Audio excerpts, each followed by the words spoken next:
Hello great മീഡിയാസിലേക്ക് സ്വാഗതം. Pushpa 2 international ഫയറായി മിന്നിക്കൊണ്ടിരിക്കുകയാണ്. 5 ദിവസങ്ങൾ പിന്നിടുമ്പോൾ സിനിമ ഒട്ടുമിക്ക റെക്കോർഡുകളും തകർത്തിരിക്കുകയാണ്. ചാനൽ ആദ്യമായിട്ടാണ് കാണുന്നതെങ്കിൽ ഒന്ന് സബ്സ്ക്രിപ്ഷൻ പരിഗണിക്കണമെന്ന് വിനീതമായി അഭ്യർത്ഥിക്കുന്നു. ഒപ്പം അല്ലു അർജുൻ ഫാൻസ് കട്ടയ്ക്ക് കൂടെ നിൽക്ക് എന്നാണ് പറയാനുള്ളത്. ഇനി നമുക്ക് 4 ദിവസം വരെയുള്ള ഫുൾ കളക്ഷൻ നമുക്ക് ഓവർസീസിൽ നിന്നുള്ള ലഭിച്ചിട്ടുണ്ട്. 5-ാം ദിവസത്തെ ഫുള്ളായിട്ടുള്ള ഡീറ്റെയിൽ ലഭിച്ചിട്ടില്ല. നമുക്കറിയാലോ, ഇപ്പോൾ ഈ പറഞ്ഞ പോലെ വിദേശ രാജ്യങ്ങളിൽ നിന്നുള്ള കളക്ഷൻ റിപ്പോർട്ടുകൾക്ക് ഡിലേ ഉണ്ടാവാറുണ്ട്. അപ്പോൾ നോർത്ത് അമേരിക്കയിലേക്ക് ഉള്ള കളക്ഷൻ നമ്മൾ ചെല്ലുകയാണെങ്കിൽ $9.45 മില്യൺ ലഭിച്ചിരിക്കുന്നത്. അതായത് 80.07 കോടി എന്നുള്ളതാണ്.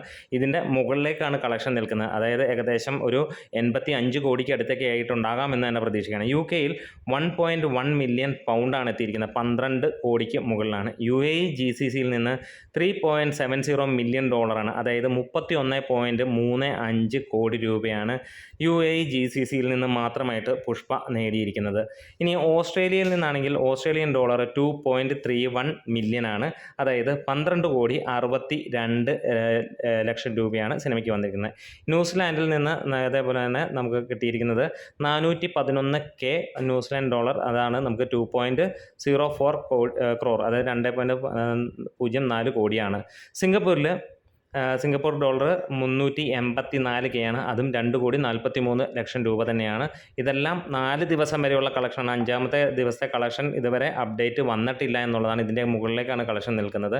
ജർമ്മനിയിൽ $200K ലഭിച്ചിരിക്കുന്നത്, അതായത് 1.79 ക്രോറാണ് ലഭിച്ചിരിക്കുന്നത്. റെസ്റ്റ് ഓഫ് വേൾഡിൽ നിന്ന് 750K ആണ്, 6.35 കോടിയോളമാണ് വന്നിരിക്കുന്നത്. സാധാരണ നമ്മൾ പല സിനിമകളുടെയും കളക്ഷൻ ആളുകൾ പറയുന്ന പോലെ എവിടെ നിന്നെങ്കിലും കിട്ടുന്ന കാര്യങ്ങൾ ഇതൊക്കെ ഒഫീഷ്യലായിട്ട് തന്നെ നമുക്ക് കിട്ടിയിരിക്കുന്നതാണ്.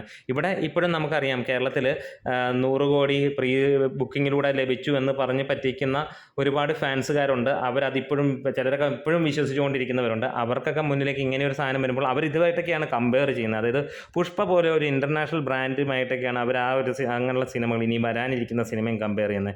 കഷ്ടം എന്ന് മാത്രമാണ് നമുക്ക് പറയാനുള്ളത്. ഇനിയും അടുത്ത ഒരു നമുക്ക് കാര്യങ്ങളിലേക്ക് പോവുകയാണെങ്കിൽ ഏറ്റവും ഹൈലൈറ്റ് ആയിട്ട് പറയാനുള്ളത്, ഓസ്ട്രേലിയയിൽ സിനിമ ഏറ്റവും കൂടുതൽ ഹയസ്റ്റ് ഗ്രോസിംഗ് ഓപ്പണിംഗ് വീക്കെൻഡ് എത്തിയിരിക്കുകയാണ് ഒരു ഇന്ത്യൻ ഫിലിമിൻ്റെ എന്നുള്ളതാണ്. അതായത് ആ റേഞ്ചിലേക്ക് സിനിമ എത്തിയിരിക്കുന്നു. ഓസ്ട്രേലിയയിൽ മാത്രമല്ല, ന്യൂസിലാൻഡിലും സിനിമയ്ക്ക് highest grossing opening week for Indian film തന്നെയാണ് വന്നിരിക്കുന്നത്. രണ്ടിൻ്റെയും 2.32 മില്യണും അതേപോലെ തന്നെ $412K ആണ് ഇതിനതിൽ വന്നിരിക്കുന്നത്. അങ്ങനെ പുഷ്പ ഒരു രക്ഷയുമില്ലാതെ മുന്നോട്ട് പോയിക്കൊണ്ടിരിക്കുകയാണ്. നമ്മുടെ വീഡിയോസ് ഇഷ്ടമായെങ്കിൽ ഒന്ന് സപ്പോർട്ട് ചെയ്ത് തരാം. ഒപ്പം കട്ടയ്ക്ക് കൂടെ ഉണ്ടാവണം. സബ്സ്ക്രൈബ് ചെയ്ത് തരണം ഗ്രേറ്റ് മീഡിയാസ്.